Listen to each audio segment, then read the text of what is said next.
వ్యతిరేకంగా పోరాటం చేసి స్వతంత్ర పోరులో మరి అఖిల భారత విద్యార్థి సమైక్య 1936లో పోరాటంలో పాల్గొని స్వతంత్ర ఉద్యమంలో ఎంతోమంది ప్రాణ త్యాగం చేసి ఆ స్వతంత్ర ఉద్యమానికి సంపూర్ణమైనటువంటి మద్దతు ఇచ్చినటువంటి ఏకైక విద్యార్థి సంఘం దేశంలో ఏదైనా ఉందంటే అది అఖిల భారత విద్యార్థి సమైక్య.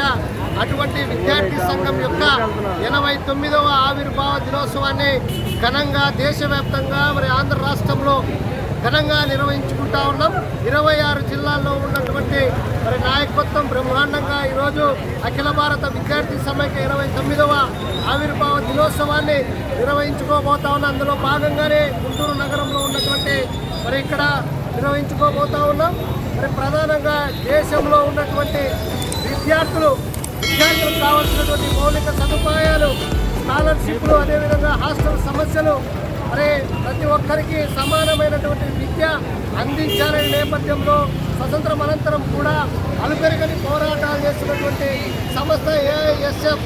మరి ఇటువంటి నేపథ్యంలో దేశంలో బీజేపీ ప్రభుత్వం అధికారంలోకి వచ్చిన వెంటనే మరి దాదాపుగా ఎన్ఈపీ పేరుతో ఈ రాష్ట్రంలో ఉన్నటువంటి మరి హాస్టల్స్, అదేవిధంగా పాఠశాలలను మూసివేస్తూ ఉంది.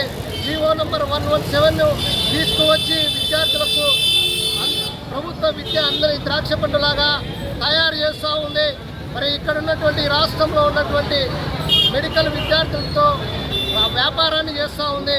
మరి ఇటువంటి పరిస్థితుల్లో మరి రాష్ట్ర ప్రభుత్వం ఆలోచన చేయాలి. రాష్ట్రంలో ఉన్నటువంటి మరి ప్రభుత్వ విద్యను కాపాడాలని చెప్పేసి ప్రధానంగా ఈ సందర్భంగా తెలియజేసుకుంటా ఉన్నారు.